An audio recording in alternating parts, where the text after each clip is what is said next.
Sexta-feira, 6 de outubro, estamos iniciando mais um programa Opção para a Vida, nesta belíssima manhã que Deus está acrescentando à nossa existência. Logo mais estaremos ouvindo a primeira parte da mensagem ministrada pelo nosso irmão diácono Emanuel durante a nossa conferência missionária realizada nas dependências da Igreja do Calvário. Você precisa de ouvir esta palavra de Deus, um despertamento para a obra missiológica, a obra missionária. Portanto, continue conosco, Deus vai abençoar e falar profundamente ao seu coração. Antes, porém, queremos lembrar a todos que residem na cidade de Campina Grande e em especial em Riachão de Bacamarte. Nesse próximo domingo, a nossa Igreja do Calvário estará inaugurando mais uma congregação em Riachão de Bacamarte, na rua principal, onde está a prefeitura daquela cidade. Portanto, você está convidado. Às 15 horas estaremos indo à cidade de Riachão de Bacamarte para inaugurar mais uma das nossas congregações. Você está convidado com a sua respectiva família. Portanto, sem perda de tempo, quero deixá-los com o nosso irmão diácono Emanuel, orador e conferencista da nossa conferência missionária. Nos aguarde.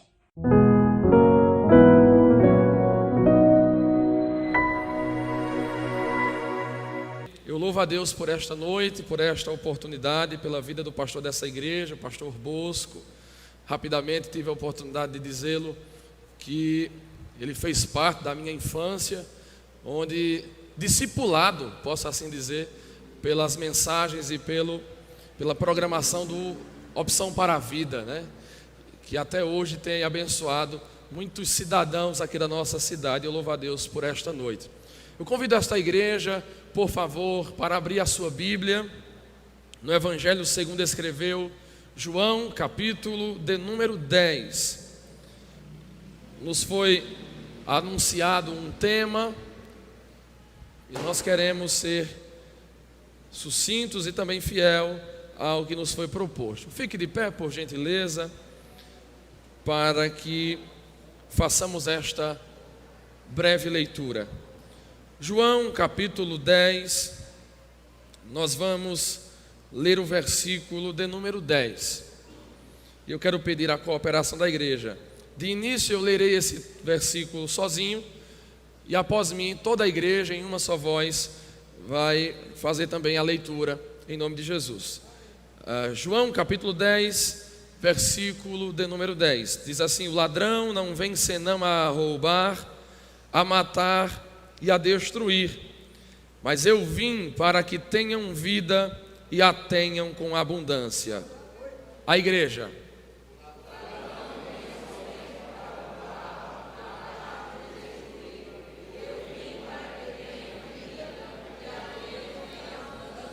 Muito obrigado, irmãos. Irmãos podem se assentar, de Bíblia aberta, por gentileza.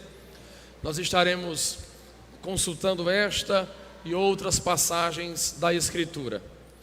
Queridos irmãos, nós temos nessa noite uma temática específica, que é a temática missionária, e ao receber este tema, buscando a orientação do Senhor sobre o que falar, analisando o texto, recebemos direcionamentos e iluminação por meio do Espírito para anunciar esta mensagem.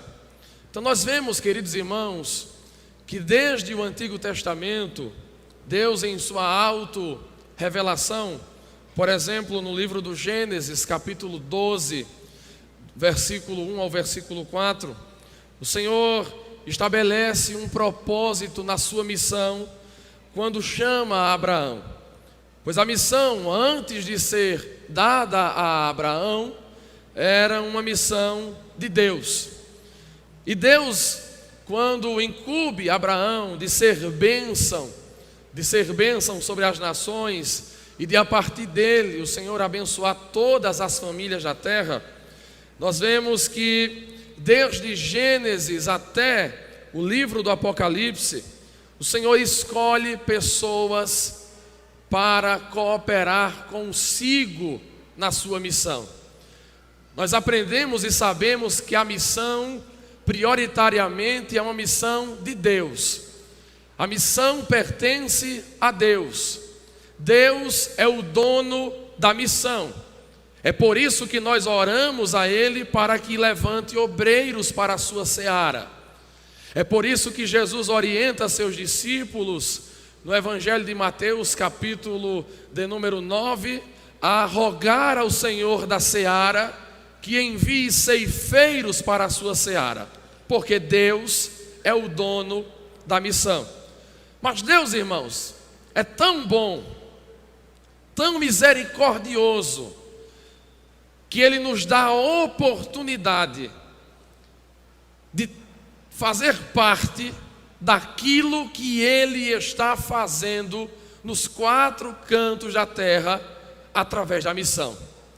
Você, meu querido irmão, minha querida irmã, você tem a oportunidade de fazer parte do que Deus está fazendo em toda tribo, língua e nação.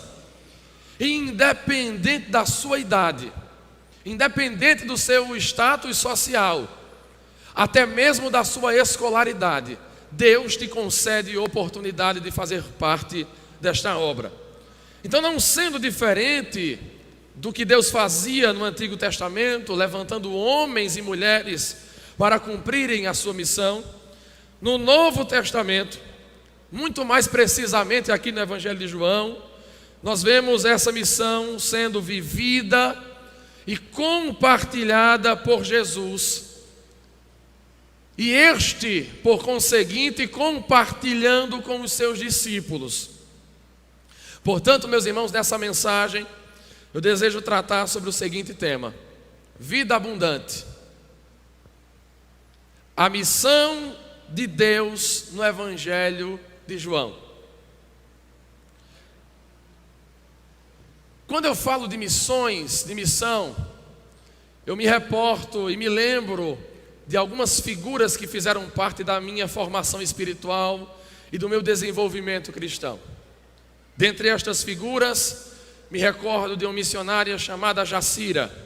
Missionária Jacira, nascida no Pernambuco, na cidade do Recife, neta de escravos, trabalhava nos canaviais, até que o Senhor a chamou e ela aceitou a Cristo como seu Salvador, se entregou a Jesus e passou a servi-lo. Mas houve um dia em que o Senhor, de modo pessoal, chamou-a para a obra missionária. Ela, diante de algumas limitações, apesar delas, se entregou à missão, pasme, aos 65 anos de idade.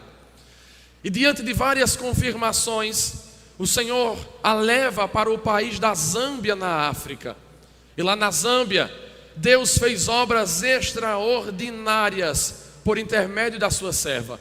Dentre as obras que o Senhor fez por meio dela, ela teve a oportunidade de discursar por mais de 1 hora o idioma secundário do país. Eles têm os seus dialetos, mas o inglês é um dos idiomas oficiais. E ela, sem nunca ter estudado inglês, capacitada e habilitada pelo Espírito, discursou diante de autoridades militares por 1 hora, falando a respeito do Evangelho de Jesus Cristo.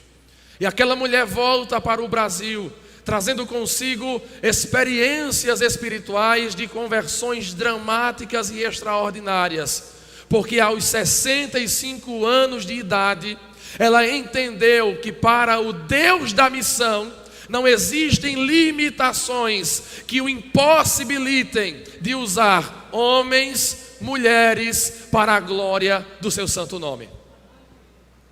Ela entende que Deus, por meio dela, desejava estabelecer, proclamar a vida abundante naquele lugar.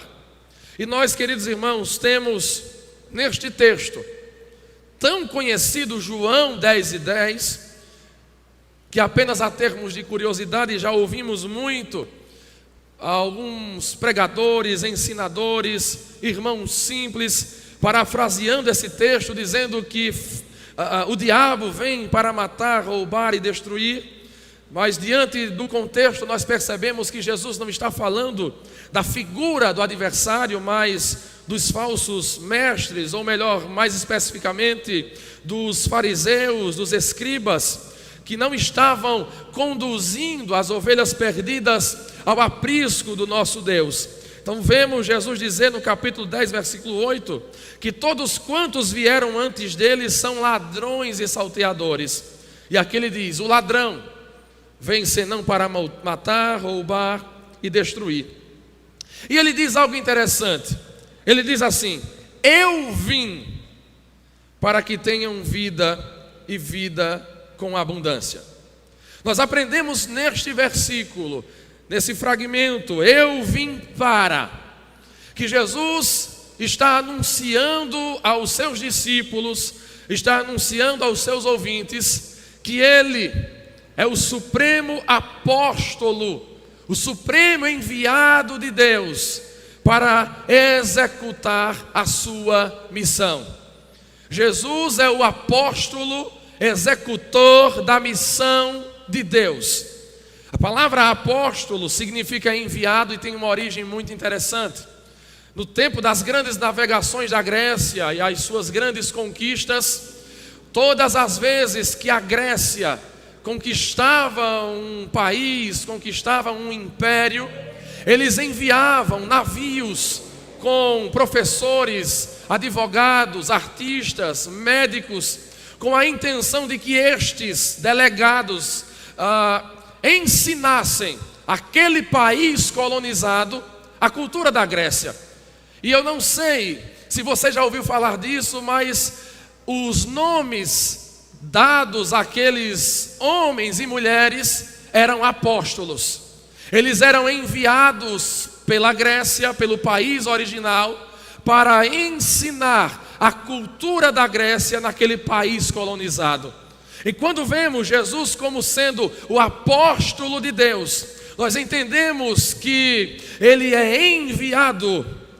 O autor da carta aos Hebreus chama Jesus de supremo apóstolo da nossa vocação, supremo sacerdote, em Hebreus 3:1. Então, quando nos referimos a Jesus como apóstolo de Deus, enviado de Deus, nós estamos afirmando que Jesus foi enviado por Deus para instaurar na terra a cultura do céu. Por isso que Jesus ensina os seus discípulos na oração do Pai Nosso, em Mateus capítulo 6, versículo 10, quando orardes, dizeis assim: venha o teu reino. Jesus está dizendo aos seus discípulos: nós devemos rogar, desejar, pedir ao Pai que a cultura do céu seja implantada na terra. Então Jesus é o supremo apóstolo. Ele afirma: eu vim. E esta expressão eu vim, ela é confirmada em tantos outros textos do Evangelho de João. Abra sua Bíblia, por favor, no Evangelho de João, capítulo 3, e o tão conhecido, ou melhor, o versículo 17 que está sucedendo o tão conhecido versículo 16 de João, o texto áureo da Bíblia Sagrada.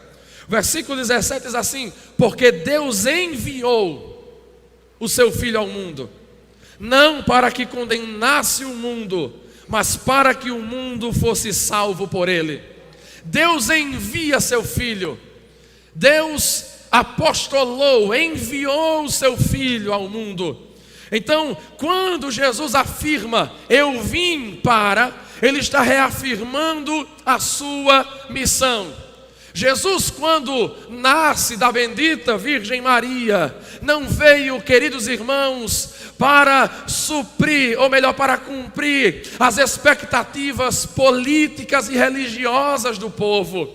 Infelizmente, nesses dias em que vivemos, as pessoas estão confundindo as coisas, e muitas vezes quando você pergunta quem é Jesus, até mesmo sedizentes cristãos dizem: Jesus foi um revolucionário, Jesus foi um camarada que veio para quebrar paradigmas da religião, paradigmas da política. Mas isso está tudo errado. Jesus não é um revolucionário político, Jesus não é alguém que veio quebrar paradigmas religiosos. Jesus é o enviado de Deus. Como bem disse o evangelista João no capítulo 1, ele é o Deus em carne, o Deus encarnado que habitou entre nós para que víssemos a sua glória, como a glória do unigênito do Pai, cheio de graça e de verdade. Jesus é o supremo enviado de Deus para a missão de Deus ser concretizada e tornada real na face da terra. Deus enviou o seu Filho ao mundo e Jesus era consciente da sua missão. Jesus disse em João capítulo 4, versículo 34, quando seus discípulos trouxeram algo para ele comer, ele disse: a minha comida é fazer a vontade daquele que me enviou e realizar a sua obra. E o que é a obra de Deus, meus irmãos? Muitas vezes no ativismo eclesiástico, denominacional, eu sempre bato nessa tecla na minha igreja local. Nós pensamos que obra de Deus é constituída por detalhes do templo, por detalhes de departamento. Mas quando Jesus diz aqui: eu vim para fazer a vontade daquele que me enviou e realizar a sua obra, ele não está falando dessas questões, desses detalhes. Ele está falando a respeito da vida abundante, da obra da redenção. Então, querido, se você deseja fazer a obra de Deus, é trabalhando e militando para que a obra da redenção seja conhecida. Jesus era consciente da sua missão e ele sabia para que foi enviado. Talvez você possa até pensar, lógico que ele sabia, ele era Deus encarnado. Mas nós temos que ter em mente que, além de Deus, ele era plenamente homem. E como homem, na sua humanidade, ele estava disposto a se entregar, a se doar, a se gastar, para que a obra de Deus fosse completada por intermédio dele. Jesus, como supremo apóstolo, disse em João 10:10, eu vim para. A vinda de Jesus obedeceu um propósito divino. A sua primeira vinda obedeceu um objetivo, porque Deus não faz nada em vão. Tudo que Deus faz, todas as suas obras, que maravilhosas são, diga-se de passagem, cumprem um objetivo de fazê-lo conhecido. Jesus é o supremo apóstolo da missão de Deus. Em João capítulo 5, versículo 19, aliás, versículo 20, Jesus disse: o Pai ama o Filho e mostra tudo o que faz, e lhe mostrará obras maiores do que estas, para que vos maravilheis. Jesus, consciente da sua missão, afirma que só fazia o que ele via o Pai fazer, tomando as obras do Pai como exemplo para as suas obras. E nós, como executores da missão de Deus, hoje, como fiéis representantes de Cristo na execução da sua missão, devemos, do mesmo modo, assim como Cristo só fazia o que via o Pai fazer, devemos do mesmo modo fazer aquilo que Jesus fez. Em segundo lugar, queridos, nós vemos nesse versículo de João 10:10, Jesus disse: eu vim para, mostrando o propósito da sua missão, mostrando que ele é o supremo executor como apóstolo de Deus da sua missão. Jesus Cristo diz: eu vim para que tenham vida e a tenham em abundância. Infelizmente, de modo bastante equivocado, alguns tomam esta passagem, este fragmento do texto, afirmando que vida abundante são bens materiais, riquezas, prosperidade financeira, ou até mesmo gozar de plena saúde. Alguns afirmam que vida abundante é a ausência de todo e qualquer sofrimento na terra. Mas quando olhamos para o texto, e eu admito isso com muita tranquilidade, mesmo sendo conhecido na minha igreja e alguns ciclos como um pregador que ora por cura divina, eu admito com muita tranquilidade que vida abundante não é nenhuma dessas coisas. Por quê? Nós não temos em nenhum texto do Evangelho de João, em nenhum texto do Novo Testamento, a afirmação, o ensino de que vida abundante são riquezas, bens, ausências de sofrimento. Você não encontra. Você não encontra. Não há nada no texto bíblico, nem nos versículos anteriores ou posteriores ao versículo 10, em nenhum lugar do versículo do livro do Evangelho de João, a afirmação que vida abundante seja isso. Eu não estou dizendo que Deus não possa, de uma maneira sobrenatural, soberana, abrir uma porta tal a você que você prospere financeiramente. Não estou dizendo que Deus não pode isso, Ele pode todas as coisas.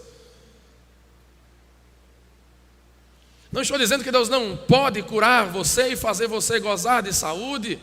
Não estou dizendo isso, Deus pode fazer. Mas vida abundante não é isso. Mas o que é vida abundante? Para a qual Jesus foi enviado com uma missão de estabelecê-la. Que vida abundante é essa? Nós vemos na teologia bíblica do Evangelho de João, Jesus se utilizando de terminologias parecidas, todavia variadas, para tratar da vida eterna. Jesus usa o vocábulo vida, Jesus usa o vocábulo vida eterna, e Jesus usa também o vocábulo vida abundante aqui nesse versículo. Nós vemos, por exemplo, em João capítulo de número 3 e o versículo 16, bem conhecido: Deus amou o seu filho Deus amou o mundo de tal maneira que deu o seu único filho para que todo aquele que nele crê não pereça, mas tenha a vida eterna.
Esperamos a sua compreensão, o motivo pelo qual temos que fazer esta interrupção no melhor desta palavra ministrada pelo nosso irmão diácono Emanuel. Mas você está convidado na próxima segunda-feira estar conosco para ouvir a conclusão desta mensagem. Antes, devo lembrar a todos mais uma vez que a Igreja Evangélica Congregacional do Calvário estará inaugurando mais uma congregação aqui na cidade satélite, bem próximo a Campina Grande, em Riachão do Bacamarte. Nós estaremos ali na rua principal, onde está a prefeitura, situada a prefeitura de Riachão de Bacamarte, inaugurando a nossa congregação às 15 horas. Todos estão convidados, principalmente você que reside nessa região aqui próximo a Riachão de Bacamarte. Nós vamos encerrar o nosso programa mais uma vez ouvindo o conjunto coral Saracalen da Igreja do Calvário. Que todos fiquem com Deus. Um fortíssimo abraço virtual e até a próxima segunda-feira, se Deus quiser.